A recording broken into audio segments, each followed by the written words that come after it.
inicio a este espacio de formación. Adelante, Jamie. Vale, Felipe, muchas gracias por la presentación. Eh, Muy buenas tardes para todos y todas. Un gusto estar en este espacio y poder contribuir a estos espacios de formación, que incluso en estos momentos de crisis son tan cruciales para poder enfocar también nuestros conocimientos y nuestras habilidades. Eh, También diciéndoles que efectivamente la crisis nos ha desenfocado mucho en los procesos sociales, pero al igual que ustedes, de cierta forma buscamos, así sea de la forma más virtual o didáctica, poder seguir trabajando junto con las comunidades. Pues adicional a lo que mencionaba Juan Felipe de mi presentación, pues yo también soy organizadora sindical eh, con el Centro de Operación y Estrategia, que es de una ONG internacional llamada Uniglobal o Uniaméricas, en este caso para Latinoamérica o para América. Y bueno, ahí trabajamos con distintos sindicatos en Colombia. Eh, pues sin dar más revueltas a lo que nos trae hoy o nos convoca hoy esta sesión, eh, voy a compartir con ustedes pantalla y Jamie, si quieres la comparto yo y así evitamos que tu línea vaya a tener algún problema de conexión, ¿vale? vale, yo te voy diciendo entonces para pasarla. Sí, perfecto. Claro que, bueno, actualicé la mía. Lo que pasa es que la ordené un poquito mejor. No, entonces Entonces, dale si quieres, no hay problema. Pero dame un segundito, organizo acá la cámara para la grabación. Adelante, Jamie. vale. Puedes a quitar más bien mi cámara para que puedan ver mejor. Listo, perfecto. ¿Listo? ¿Se ve? Ok. Bueno, entonces, como, como venía mencionando ya eh, Juan Felipe, creo que le entendía un poco que ustedes ya habían logrado socializar algunos temas sobre ideologías políticas en términos generales, en términos tal vez mundiales. Y pues en este caso la idea es aterrizarlo un poco a Colombia. Eso no quita que efectivamente esté intrínsecamente relacionado, porque siempre va a ser así. Digamos que muchas de las ideologías hoy existentes en Colombia eh, fueron permeadas por movilizaciones o por movimientos o por ideas en otros países, sobre todo en Europa, de Europa. Entonces, a raíz de eso, yo quisiera, como para hacerlo un poco más dinámico, yo sé que vamos a tener una sesión de pronto de preguntas, de debate, para hacerlo un poco más dinámico, eh, no sé, bueno, yo había escuchado que, como les decía, que esto ya se trató en la sesión pasada, pero eh, para entenderlos un poco mejor y entender cuáles fueron esas claridades que lograron tener y, o tal vez esos vacíos, quisiera preguntarles a algunos de ustedes qué entienden por las siguientes ideologías o tendencias políticas que ven en su pantalla, como el conservadurismo, liberalismo, comunismo, socialismo, anarquismo y fascismo, y cómo lo entienden no solamente en términos teóricos, sino en términos contextuales, es decir, para Colombia, ¿sí? ¿Cómo ven ustedes que se puede representar estas tendencias en Colombia? Entonces, esto es como para que tengamos un preludio de ideas y podamos hacer algunas aclaraciones. No, la idea no es juzgar, sino más bien eh, poder llevar a cabo un poco mejor estas ideas que vamos a plantear hoy. No sé ay, perdón, si me ayudas.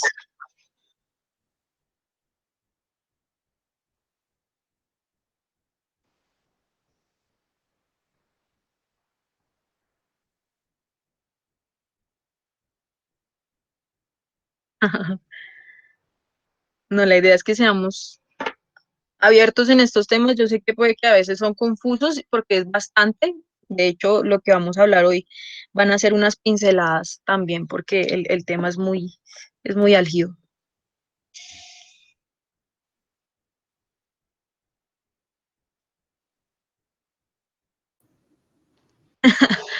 Sin presión, sin presión. Bueno, yo Vale.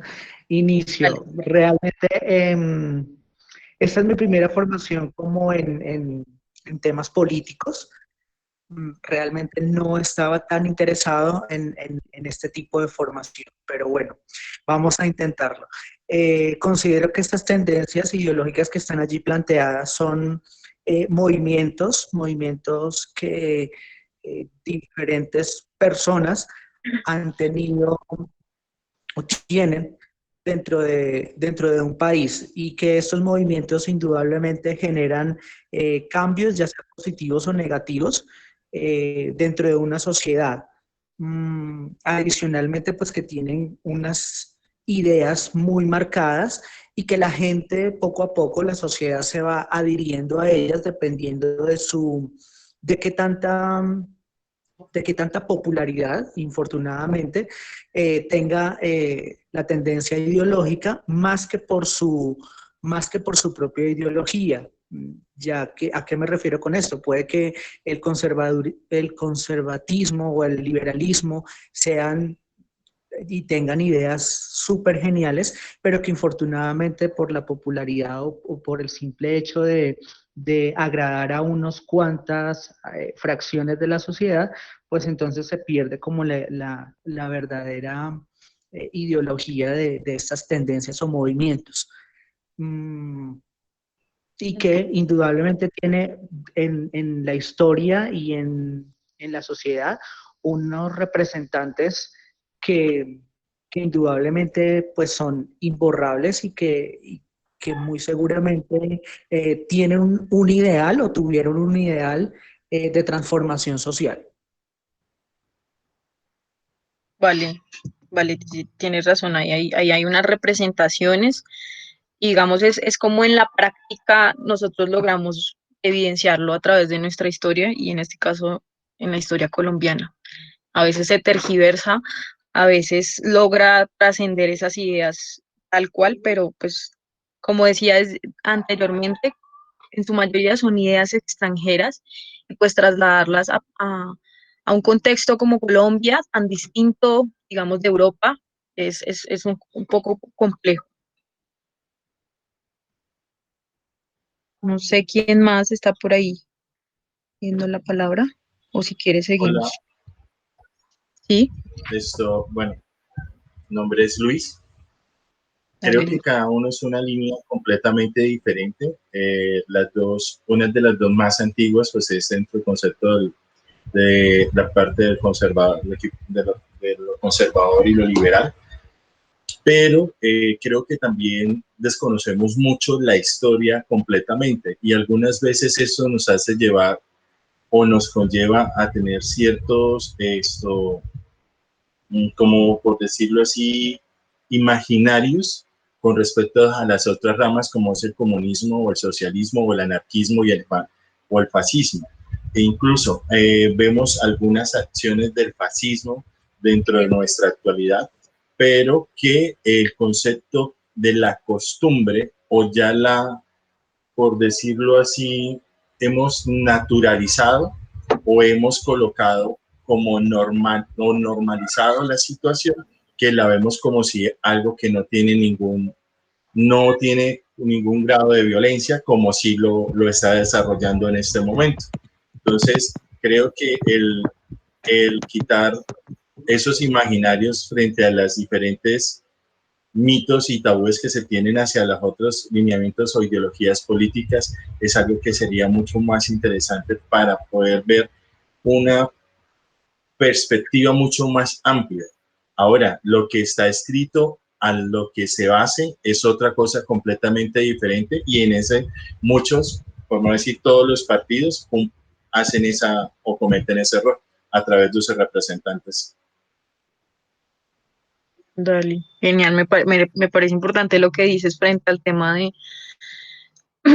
de cómo nosotros acá lo vamos a de pronto a tratar de ver desde una mirada más em, analítica, si se quiere, porque a veces digamos que lo juzgamos frente a esas representaciones y esas acciones como son llevadas, ya sea desde partidos políticos o movimientos sociales, pero la idea es que acá podamos tener un poco más claro en términos ideológicos, teóricos y conceptuales cuál es su significado, que obviamente se traslada distinta a la acción, pero eso es también lo importante que queremos captar el día de hoy.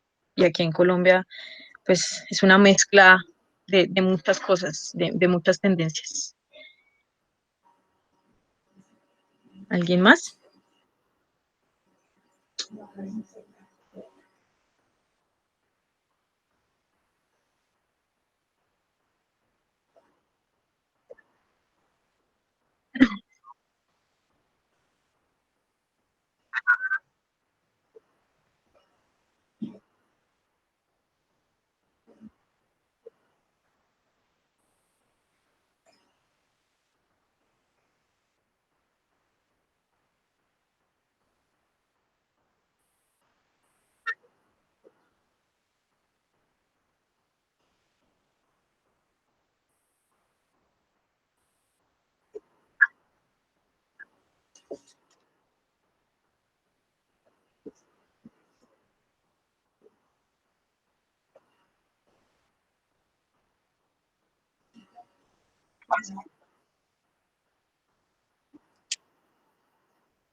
Sí, gracias, Joseph.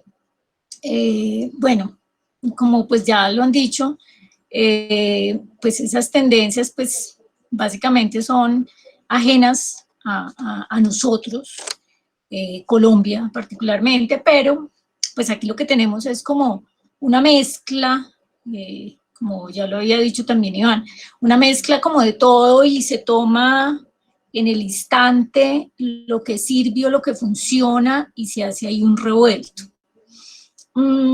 Y pues lo que Joseph decía, de todas maneras, creo que no solamente en Kennedy, en todas las localidades de Bogotá y en general en todo el país, se ha permeado nuestras organizaciones sociales con ese insumo o esa injerencia de determinados partidos políticos o mal llamados partidos políticos porque pues se han estructurado ahí unas amalgamas que a veces se cree que son imposibles de remover, pero creo que con gente nueva, con personas que creemos realmente en un cambio, podemos lograr poco a poco ir dinamizando todas esas estructuras que parecen ahí aquilosadas e inamovibles. Lo digo porque en este momento, pues yo hago parte del CPL de Usaquén, de la localidad de Usaquén, y toda la gente que estamos es gente nueva, gente que nunca habíamos hecho parte de ningún tipo de movimiento, ni pertenecemos a cuotas de nadie, nada. Es difícil, es duro, es complejo, pero creo que es la manera en que podemos hacer una renovación. Gracias.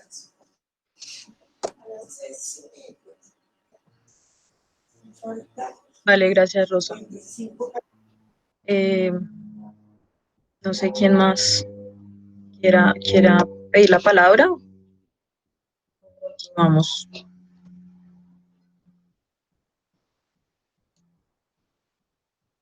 Voy a poner otra vez mi ventana porque se me cayó. Listo. Entonces, eh, bueno, como bien lo decían ustedes, creo que aquí el tema álgido también y que genera polémica muchas veces es como estas tendencias ideológicas muchas veces se apartan del conocimiento de mucha gente y por ende eh, no entendemos o se de alguna vez, yo creo que en algunas ocasiones es confuso lo que se defiende, lo que se promueve, ¿sí? Y para muchos es confuso también la forma en que lo hacen, porque realmente no vemos tan clara eh, cuál es su posición o su tendencia ideológica. Eso es lo que nos ayuda a nosotros también a identificar realmente cuál es el objetivo y cuáles serían los resultados de cada posición política o de cada proyecto político. Es también desconocimiento de muchos y muchas y pues de alguna forma pues no queremos estar marcados dentro de alguna tendencia a veces, pero muchas veces y sin saberlo, resulta que eso que estamos promoviendo, que estamos divulgando, hace parte de alguna de estas tendencias, ¿sí? Entonces, y que son, digamos que teóricamente, históricamente desarrolladas a partir de procesos de modelos de desarrollo, de modelos económicos, de modelos sociales, que buscan de alguna forma estandarizar o ser equitativos, pero que son distintas unas de la otra. Bueno, ya dando una pincelada un poco más cercana a las ideas que llegan a Colombia, ¿sí? Que llegan de alguna forma cuando en este país hay personas que, como Nariño, como bien lo ven ahí, estudian o participan como Bolívar también en centros de pensamiento europeos, ¿sí? Y que lo hacen justamente en un momento álgido para Europa, que permite también un proceso de independencia en las Américas, y es con la Revolución Francesa, es con las ideas de la Ilustración, de autores como Voltaire, como Descartes, donde empieza a gestarse de alguna forma esa posibilidad de entender un poco más alejados de lo pristino y de la religiosidad, acercarnos un poco más a la razón, ¿sí? Y a través de esos pensamientos y de alguna forma de esa influencia que tiene sobre algunos intelectuales colombianos, es que empiezan a llegar aquí a Colombia, ¿sí? Mucho antes de la independencia de 1810, eh, Nariño eh, empieza a proclamar los derechos del hombre y el ciudadano. Obviamente esto era una herejía en esa época y lo que hace es que inmediatamente lo envían a la cárcel por incluso crear copias del mismo documento y divulgarlas. Porque obviamente esto lo que generaba en el virreinato que estaba en su momento era de alguna forma una especie de revuelta, porque pues entendemos que para esta época colonial en Colombia se basaba sobre todo el sistema monárquico no habían derechos, o sea, había esclavismo. Y hablar de esto en esa época, pues obviamente era un escándalo. Otras ideas como el despotismo ilustrado, que también, digamos que fue llevado por Santander, es una de las formas de entender eh,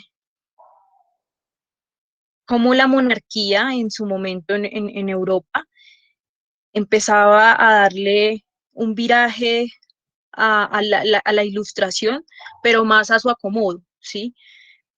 De allí también surgen autores como Thomas Hobbes, donde hablan que, o bueno, habla que digamos que el Estado debe ser garante de, de todas digamos que no sé, em, los derechos, las facultades, el acceso del ser humano, ¿sí? Entonces, la monarquía lo toma de alguna forma como el rey es quien debe ser garante de todos los derechos, de todas las garantías hacia el ciudadano. Adicional, pues también vemos que la crisis española de 1808, la cual posteriormente genera ese proceso independentista en Colombia, se da pues a partir de la inmersión y la expansión de Napoleón, ¿sí? Y genera garantías, obviamente, para que en Colombia existan, además de esas ideas de independencia, algunas ideas que buscan generar racionamiento a través de la academia. En ese momento, pues como ustedes ven también aquí en el último punto, hablamos de los ilustrados de la Nueva Granada, porque muchas veces el acceso al conocimiento pues estaba cooptado por los principales dirigentes del país y por la religiosidad, ¿sí? En este caso, eh, incluso militares eran quienes tenían como el acceso y la facilidad para comprender algunas ideas de la ilustración, ¿sí? Venidas desde Europa. Adicional, pues ya hacia entrados el siglo XX, principios del siglo XX, es que se empiezan también a permear algunas ideas del anarquismo, aunque la verdad son, digamos que muy, muy pocas, no tuvieron gran influencia como en su momento lo tenía la ilustración, o sea, hablar de pasar de la ilustración a pasar del anarquismo, hablar del anarquismo, pues digamos que es muy, muy amplio el espacio que queda ahí, porque hay otros procesos que llevan un poco más a entender la ilustración desde otro sentido, un poco más liberal, por decirlo así. Eso lo vamos a hablar más adelante. Quiero que lean este texto que aparece acá, o si quieren, bueno, voy a leerlo también, porque eh, a partir de la independencia ni siquiera podemos empezar a hablar de partidos políticos o de ideologías claras, ¿sí? Estamos hablando de una nación que se está reestructurando y que muchas veces, incluso en términos económicos, tuvo que eh, mirar ideas, por decirlo así, o tendencias de libre mercado, tendencias capitalistas que buscaban pagar la deuda que tenían con Inglaterra, porque al independizarse de España, pues la deuda que se tiene rápidamente pasa a Inglaterra, quien es, digamos que, la madre de la monarquía eh, hacia finales del siglo XIX. Y aquí nos dice este texto, y es que la confusión propia de estos tiempos, la inestabilidad general, los desplazamientos de las gentes de una agrupación política a otra, hacia una de las que hacían que las fronteras doctrinarias entre los bandos resultaran provisionales y ambiguas. Había que esperar por eso a una etapa de pensamiento más elaborado para que se pudiera decir que la Nueva Granada, hablamos de la Nueva Granada en términos de eh, la constitución de ese Estado centralista que quería promover Bolívar, y donde se unificaban, estaba unificado Venezuela, Ecuador, y pues digamos que él iba a pasar a hacer lo mismo en Perú. Igualmente, pues la antigua Panamá, que también pertenecía a Colombia. La Nueva Granada disponía de partidos. El conservatismo propiamente boliviano terminó su vida en 1832 al hundirse la dictadura de Urdaneta. En cuanto al santanderismo, de él derivaron dos vertientes llamadas a integrar las colectividades de hoy. Esta parte es muy importante porque del santanderismo, como dice acá, van a surgir las dos tendencias que más se reconocen a principios del siglo XX y hasta empezando la Constitución de 1991 en Colombia. En una estaban los liberales moderados y en la otra los liberales progresistas o los liberales conservadores y los liberales rojos. Si se prefiere la terminología empleada por don Mario Espina Rodríguez, este precedió junto con don Eusebio Cabro a organizar a los primeros como partido conservador. Los liberales rojos hicieron lo mismo por su lado. De ahí nuestra creencia de que fue en esos años, 1848 y 49, cuando los balbuceos anteriores llegaron al punto de coagulación definitiva. Entonces, en ese proceso independista es que empiezan a surgirse en esas divisiones ideológicas y esas tendencias ideológicas propiamente marcadas por tendencias extranjeras.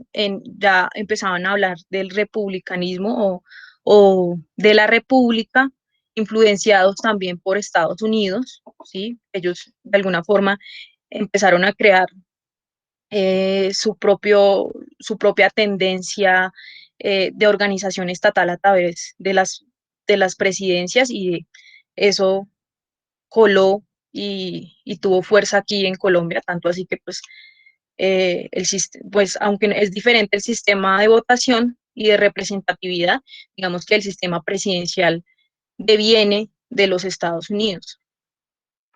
Cuando, bueno, estábamos hablando de este proceso independista que marca estas diferencias ideológicas, primero hay que tener en cuenta que antes de 1800, ¿sí? Ya hacia 1810 que sea la independencia, ya habían varias, varios procesos de independencia interna, porque pues unificar a la Nueva Granada, que la verdad es muy distinta geográficamente, culturalmente, era complejo, ¿sí? Por eso incluso se gestaban algunos intentos de independencia, de revueltas, que buscaban de alguna forma separarse de, de la idea de nación que se tenía en el momento. Ah, bueno, dice que además no había un ideario de nación porque no se podía desprender de la madre patria. Empezando con el proceso de independencia,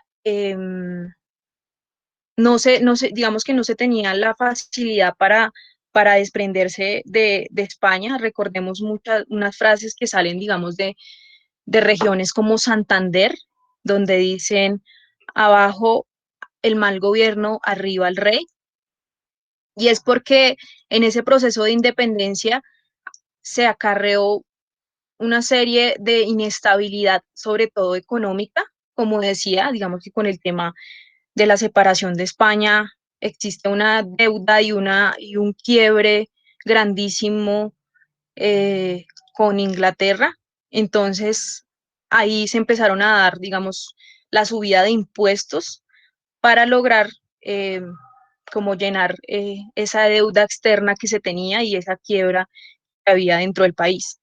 Por eso muchas personas empezaron a ver que no les gustaban, pues así como a muchos ahora no nos gusta, pues que nos suban los impuestos, pero en ese momento, pues la razón era precisamente por ese proceso de independencia que acarreó efectivamente eh, quiebra en todo el país, ¿sí?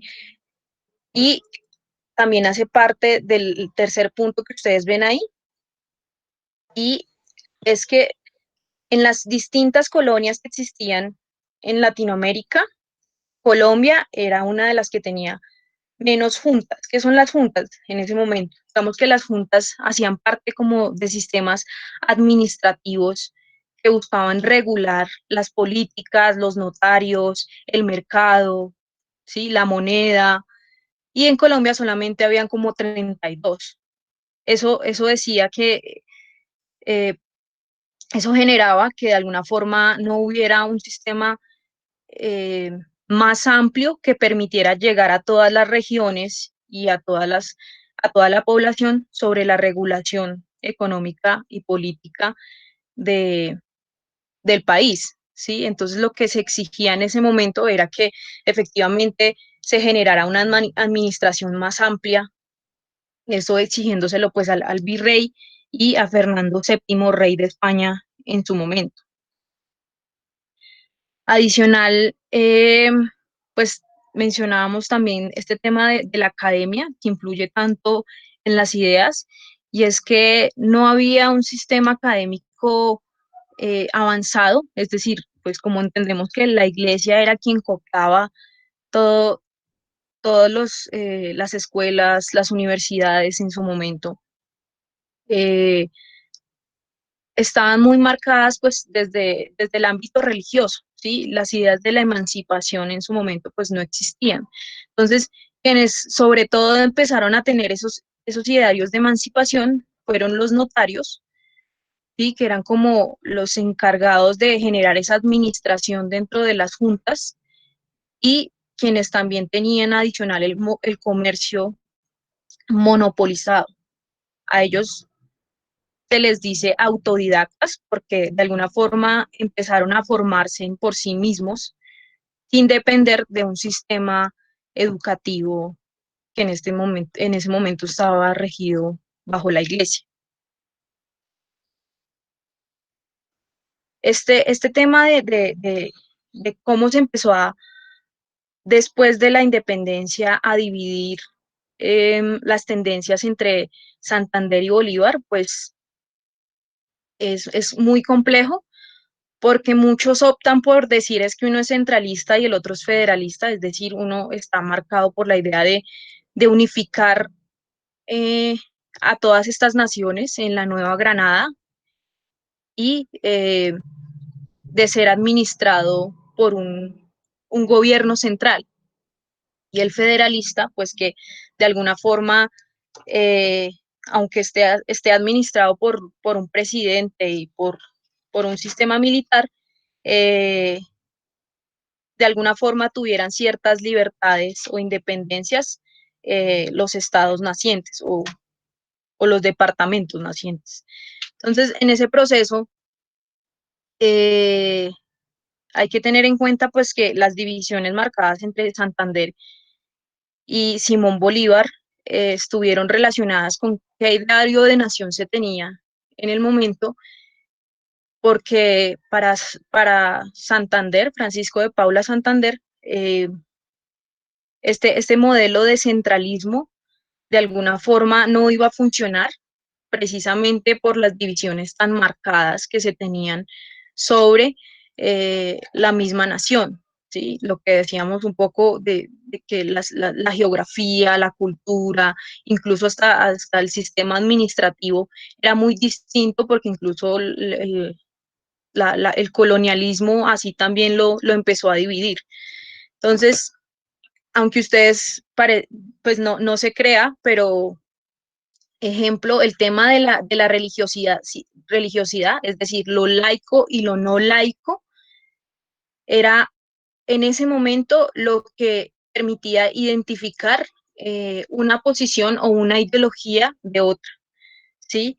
Y es como separarse, si se separa de la madre patria, por decirlo así, de España, eh, qué tan separados pueden empezar a hacerlo también de la iglesia, cuando vemos que países como Colombia, México, bueno, en general la mayoría de países en Latinoamérica, a excepción de pronto de Argentina, están muy marcados desde la religiosidad desde, y desde el cristianismo, entendiéndolo pues desde la iglesia católica. Entonces, en ese momento, eh, eso es lo que empieza a demarcar un poco las divisiones ideológicas y, pues, ejemplo, este es solamente un ejemplo y lo coloco acá porque hace parte, digamos, de cómo se empiezan a promover las ideas a través de los centros de pensamiento, como decíamos, de las universidades, de los colegios, de las escuelas. Y es que para Bolívar, eh, quien debía seguir administrando eh, la educación debía ser la iglesia. Y en cambio, para Santander debía ser una educación laica, pública. Y es ahí donde después de la muerte de Bolívar se empiezan a crear estas primeras universidades públicas y aunque aún tenían esa tendencia religiosa, pues no era tan marcada como en anteriores años. Eh, También ahí encontramos, digamos que, no sé, aspectos como que Santander empezó a generar estas gestas y esta guerra civil para la independencia con ayuda de algunas tropas federalistas, ¿sí? Y que Santander promovía ideas como el betamismo es como una escuela, o sí, una escuela de pensamiento estadounidense que habla del liberalismo en términos económicos. Entonces, cuando muere Simón Bolívar, esta idea del liberalismo económico, del liberalismo político, es la que va a quedar marcada para después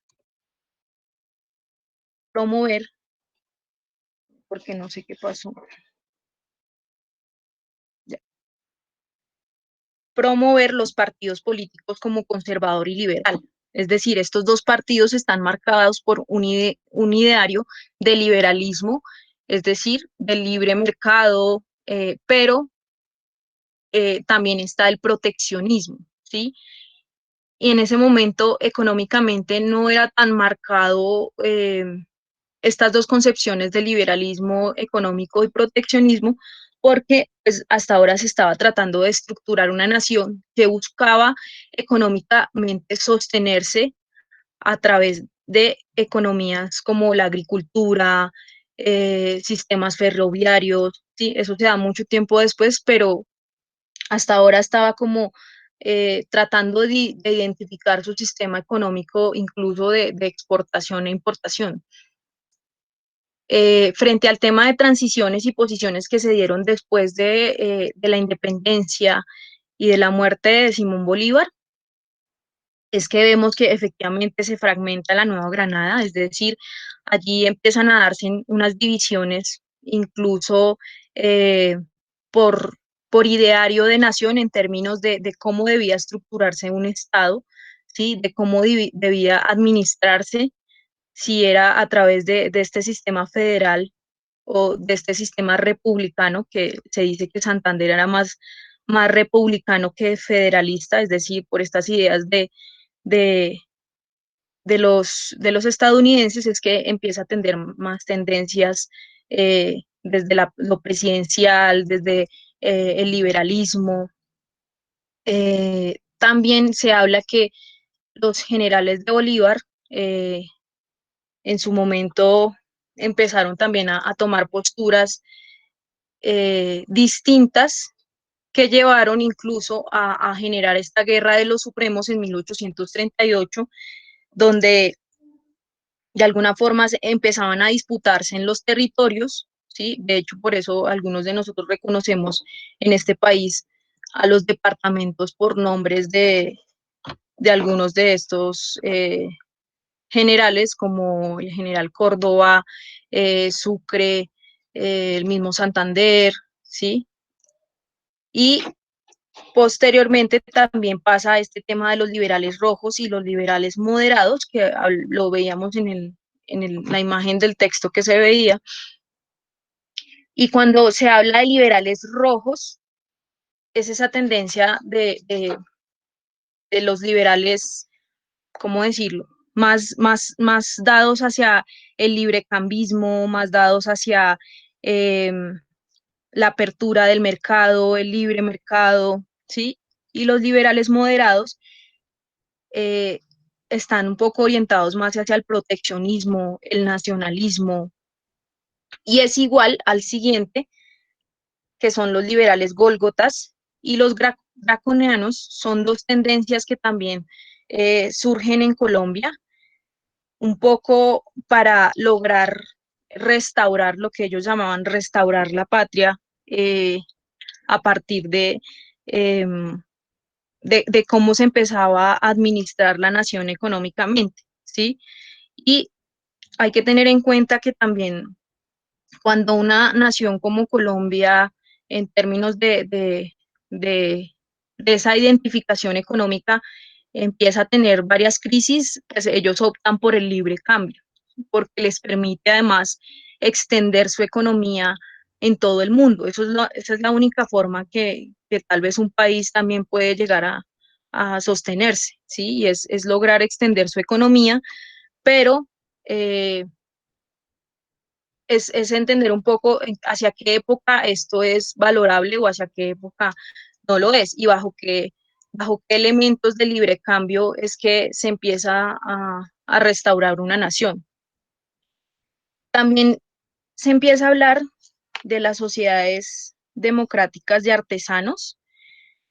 Eh, Como en su momento no estábamos hablando de, digamos, de una sociedad industrializada, como ya lo estaba casi toda Europa, en ese momento pues hablábamos era de artesanos, es decir, de personas que tenían autonomía sobre su tiempo, autonomía sobre sus medios de producción, y al momento en que empieza a verse un poco esa gesta de industrialización en Colombia, de mirar todo el tema de las textileras, de la conformación de latifundios para la agricultura, pues ellos empiezan a ser golpeados económicamente y sienten que les han vulnerado también sus derechos. Por eso empiezan a crear como una movilización eh, para empezar un poco a irrumpir, a destrozar todo el sistema industrializado. No sé si han escuchado de pronto los ludistas sí, en Francia, que llegada la revolución industrial también empiezan a quemar las máquinas, y algo similar pasa en Colombia con estas sociedades democráticas y también de los mismos conservadores, porque pues de alguna forma ellos buscaban tener el apoyo de estas sociedades porque eran los que en su momento movían la economía. Por eso se crearon las democráticas, que eran los Gólgotas, y las sociedades artesanos de conservadores desde eh, los draconianos. Entonces, ellos mismos empezaron a movilizarse, pero de una forma un poco más espontánea, sin ninguna estructuración o pensamiento o movilización interna, sino de alguna forma su reacción fue empezar a destruir esa industria que los estaba acabando como economía de la colonia. Por otro lado, se habla que hacia mediados del siglo XIX también ya existían ideas de prensa anticomunista o de socialismo utópico, como también se menciona ese socialismo que, eh, digamos que basa sus ideas en que se deben hacer ciertas reformas, pero no se debe derrocar a la burguesía. Sí, esto son ideas que vienen del socialismo utópico de, de Inglaterra, con personajes como Saint-Simon. Entonces, algunos mandatarios en Colombia empezaron también a dar estas ideas de reformas y los empezaron a tildar de comunistas. A partir de ahí es que se empieza como a, a crear como esa antiinsurgencia o esa señalización a algunos líderes políticos que tuvieran tendencias reformistas, laicas, digamos, de promover más el sistema, más que privado, el sistema estatal. Y pasamos entonces también a hablar de los primeros partidos políticos en Colombia. Cuando se empieza, digamos que a dar estas tendencias ya no solamente desde lo religioso, sino también desde lo económico en esta Colombia naciente que buscaba sostenerse sobre la base de alguna de las economías industrializadas o no industrializadas, es que empieza a marcar tendencia el Partido Liberal como tal, como partido político, como ven ahí, fundado en 1848 por José Ezequiel Rojas, quien hace un primer programa del Partido Liberal, y básicamente las ideas son regidas por lo que ustedes ven acá, que es el anticlericalismo, es decir, el laicismo, o sea, separados de la iglesia, el progresismo, en términos de la avanzada industrial y económica que se debe dar en el país, el humanismo, aunque en términos humanistas, pues digamos que hablan de la libertad, eh, de la libertad del hombre a partir de la ilustración, pero a veces se siente también muy ambigua o muy ambiguo este tema de humanismo, porque pues también pasa como dice, creo que era Jaime Garzón, o no recuerdo quién, y es la libertad hasta dónde del ser humano, dónde termina cuando empieza la del otro, ¿sí? También se habla de capitalismo, aunque no, obviamente no se expresa en este primer programa, pero ya se entiende desde el tema de, de la acumulación de capitales y la distribución un poco más inequitativa de capitales en el país. Y bueno, el liberalismo clásico, que básicamente se funda con Santander, ¿sí? Y son estos liberales rojos de los que hablábamos anteriormente. Ahora, del Partido Conservador, que son los liberales moderados, de los que también se hablaban, que se funda en 1849 por Mariano Ospina Pérez y José Eusebio Caro. Su tendencia un poco más proteccionista, es decir, que el mercado debía ser totalmente regulado por el Estado, eh, y protegido por el Estado, y más nacionalista, ¿sí? No sé cuánto, creo que estoy corta en tiempos, Felipe, voy a avanzar un poco más rápido.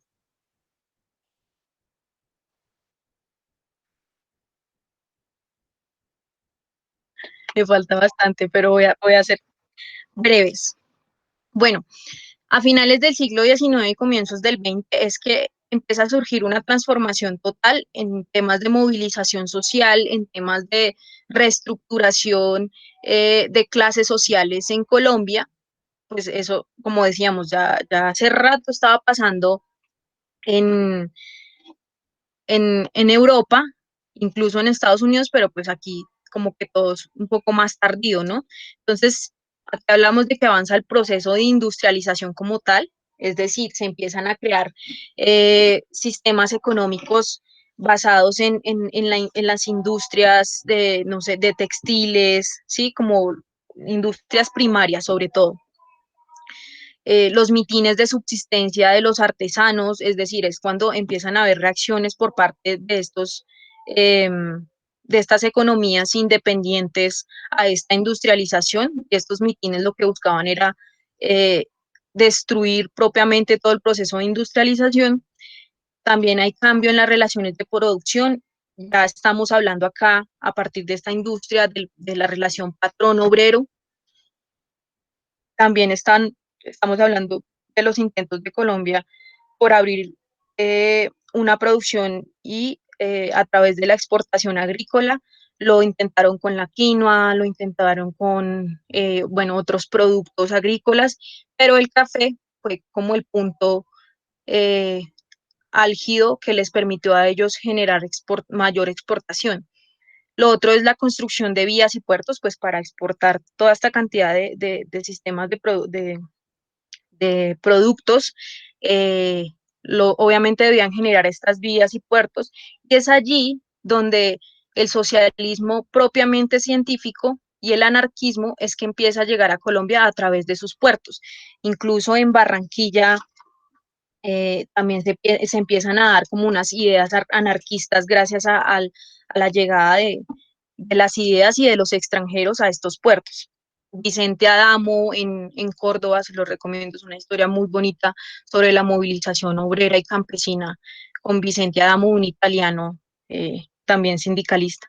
Y empieza también a gestarse lo que es el sindicalismo gremial, es decir, asociado en gremios como los ferroviarios, que fueron los primeros que se asociaron y fueron los primeros que además empezaron ya a organizarse a través de un pliego de peticiones, un pliego que buscaba que los patronos obviamente adoptaran ciertas medidas de derechos y dignidad obrera para ellos. Ahí es donde también la prensa empieza a hablar de que ya existían bolcheviques, de que ya existían comunistas, y es entender un poco cómo la prensa ha jugado bastante sobre los idearios de estas ideologías en este país. Por eso yo quería preguntarles desde un comienzo como qué percepción les daba estas ideologías.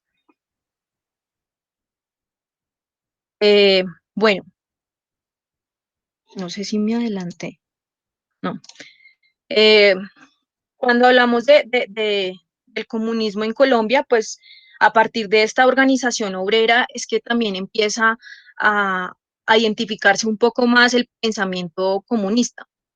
Como ustedes lo ven acá, pues obviamente, digamos que sabemos que fue, fue impulsado por Marx y Engels en Alemania, pero empezaba a dar revuelo ya hacia principios del siglo XX, con Lenin, ¿sí? Y con la Primera Guerra Mundial. Y aquí en Colombia solamente dio cabida propia hacia 1960 con las primeras guerrillas comunistas, aunque en términos teóricos, conceptuales y de movilización ya se empezaba a dar eh, con el primer Partido Socialista Revolucionario de 1920. Después de 1920 es que se empieza a generar una organización más estructurada de los gremios, de los sindicatos, de las asociaciones, ¿sí? De hecho, por eso es que sucede también la masacre de las bananeras, porque ya existe, o sea, ya el país estaba sintiendo y el Estado que una organización eh, sindical asociada con algunos partidos comunistas un poco más organizada y con mayor fuerza. Y la respuesta de ellos, obviamente, es exterminarlo de forma violenta. Posteriormente al Partido Socialista Revolucionario es que empieza a, digamos que a disolverse una facción y se crea el Partido Comunista de Colombia en 1930. De este Partido Comunista de Colombia es que empieza a hablarse también de insurgencias de guerrillas, pero pues ellos nunca lo van a expresar como tal. De allí se dividen también movimientos y se crean movimientos que se quieren separar un poco de la violencia, de la guerra, y son un poco más civilistas, en este caso el MOEC, que es el Movimiento Obrero Estudiantil y Campesino, que empezó en 1959, terminó en 1969, básicamente solamente duró 10 años, porque de ahí también surge lo que ahora se conoce, que aún existe, como el MOIR, Movimiento Obrero Independiente Revolucionario, de 1969. Es allí donde también hay personajes como el Partido del Polo, porque pues hay que entender un poco que en el partido como, no sé, el Polo, eh, los Verdes, hay distintas tendencias ideológicas y políticas, ¿sí? No todos son lo mismo dentro de este, y la verdad el comunismo, el socialismo en Colombia ha tenido bastantes vertientes, como la otra que tiene marcada intención de combinar las formas de lucha y hacer un poco más énfasis en la guerra, en el uso de las armas. En este caso estamos hablando, menciono solamente aquí tres guerrillas: el ELN, que nació en 1967, el EPL, el Ejército, el Ejército Popular Liberal de 1964 y las FARC de 1964 también.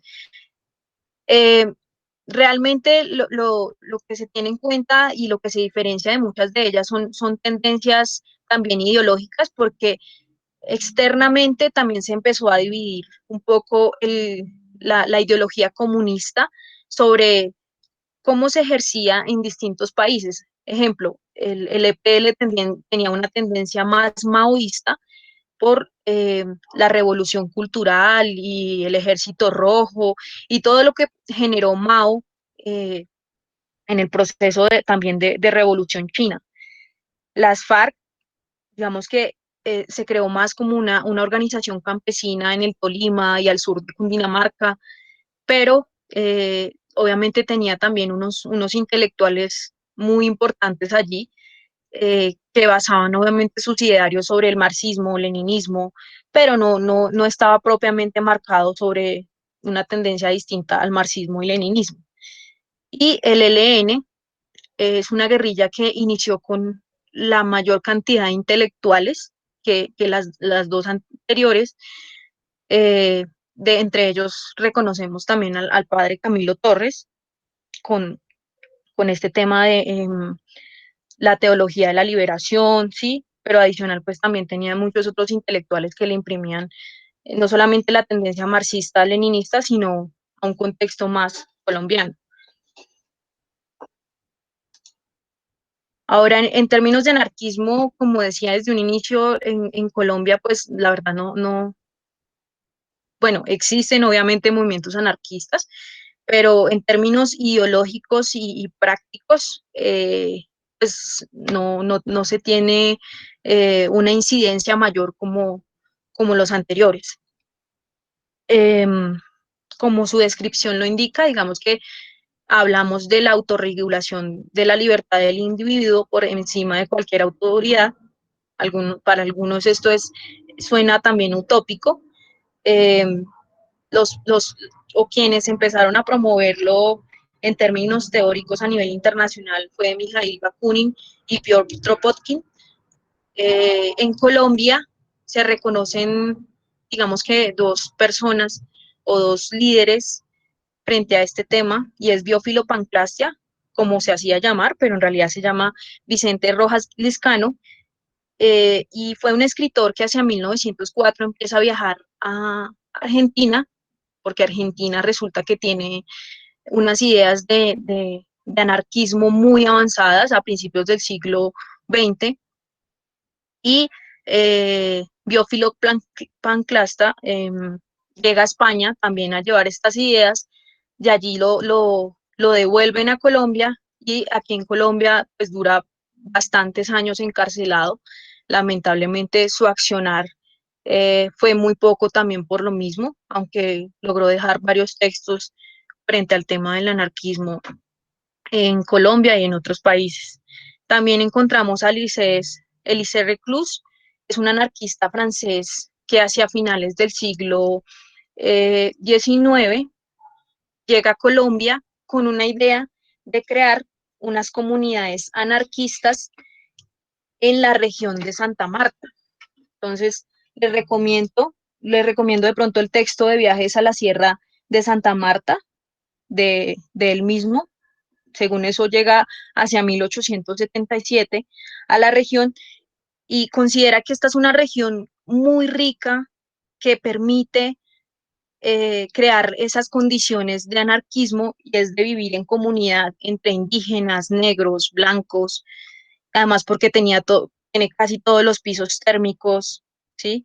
Lamentablemente esa idea de colonias de hombres libres, pues no, digamos que él obviamente estuvo aquí, hizo sus estudios y todo eso, pero no llegó a tener mayor relevancia. Él posteriormente también muere. Se dice que contrajo una enfermedad aquí en Colombia, porque pues los extranjeros en esa época, para adaptarse a Colombia, digamos que las condiciones eran muy distintas.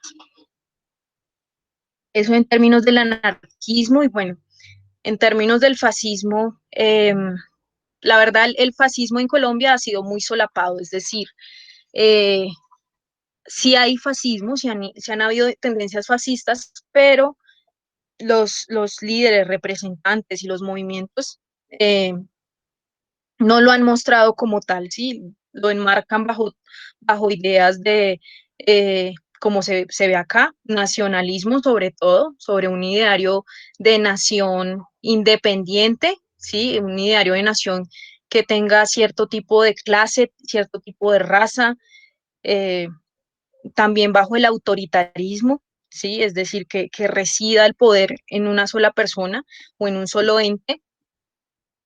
Este fascismo logró notarse en el Partido Conservador propiamente, y creo que se empieza a notar también ahora, si uno empieza a identificar esos ideales de nacionalismo, ese tema de la clase o del clasismo,